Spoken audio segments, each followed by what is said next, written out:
Olá, meu irmão, olá, minha irmã, dia 27 de julho, hoje, terça-feira, 7 horas da noite, mais ou menos. Eu quero continuar compartilhando com vocês a nossa reflexão diária. É tão bom ler a Bíblia, é tão bom vasculhar as Escrituras, é tão bom tentar entender algo a mais da Bíblia. E eu quero continuar compartilhando com vocês ainda Neemias, é claro que fazendo comparação com Jesus Cristo. Neemias está erguendo muros e a cidade de Jerusalém. Jesus Cristo está erguendo a humanidade para apresentá-la a Deus, ao seu Pai. Então ele é obediente em tudo.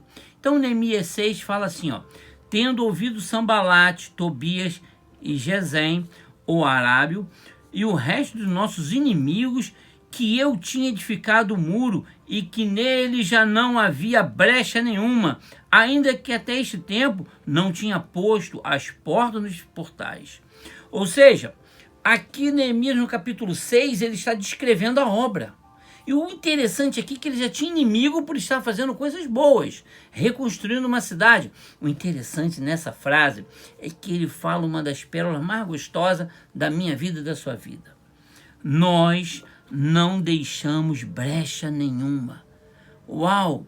Ou seja, você está fazendo uma obra e você coloca tudo bem fechadinho, sem uma fissura.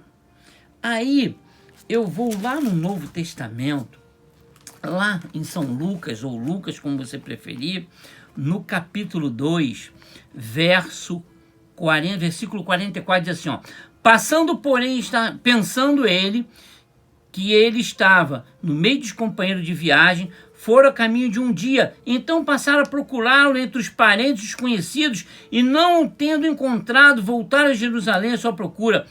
3 dias depois, o acharam no templo, assentado no meio dos doutores, ouvindo-os, interrogando-os. Os pais de Jesus, naquela visitação à cidade onde Neemias estava reconstruindo, pensaram que Jesus estava no meio dos companheiros de viagem. Gente, no primeiro dia, eles acharam normal não falar com seu filho. Mas, gente, 3 dias depois se passam e eles reencontram o seu filho. E aonde Jesus estava? Jesus estava no meio do templo, após 3 dias, conversando com os doutores da lei. Sabe o que é isso? Desde cedo, Maria e José ensinaram Jesus o Pentateuco, os primeiros livros da Bíblia, os 5 primeiros livros, que é o carro-chefe dos judeus. É claro que ele tem os profetas maiores, os profetas menores, os salmos, tem todo aqui, mas eles amam o Pentateuco. Jesus estava conversando com ele acerca de todos esses textos do Antigo Testamento. Imagina uma criança de em torno de 12 anos, já conversando com os doutores da lei, perguntando, e quando ouvia respostas, colocava outras coisas. Significa que Maria e José ensinaram Jesus a fechar a brecha, e aos 12 anos ele já sabia. Olha o que Lucas escreve no versículo 52 do capítulo 2. E crescia Jesus em sabedoria, estatura e graça diante de Deus e diante dos homens. Eu preciso crescer diante de Deus, diante dos homens, em estatura, graça e conhecimento, para fechar as fissuras, para poder fazer a obra que Deus tem comigo e você fazer a obra que Deus tem com você.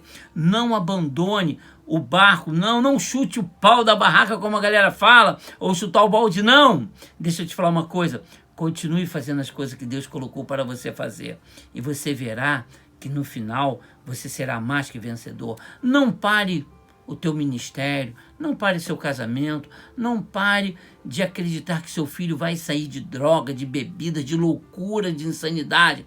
Creia! Deus vai restaurar o seu lar, Deus vai colocar tudo no lugar, assim como Neemias reconstruiu a cidade, reconstruiu tudo. Jesus Cristo nos reconstruiu o direito de ser chamados filhos de Deus através da pessoa dele. Ele cumpriu todo o seu ministério, que era obedecer à vontade do Pai, e morreu a minha morte, a sua morte, para que eu e você pudéssemos ser chamados filhos de Deus. Por isso, nessa terça-feira, que Deus abençoe sua casa e seu lar. Vai lá no canal Mini Reflexão, faça a comparação com esses textos e você verá como é bom fechar as brechas. Que Deus abençoe sua casa, Deus abençoe seu lar, que o Senhor Deus nos dê estratégia para ganharmos a nossa família, não com palavras apenas, mas com atitudes e com convicção que Jesus Cristo nos ama e deu a sua vida por mim e por você.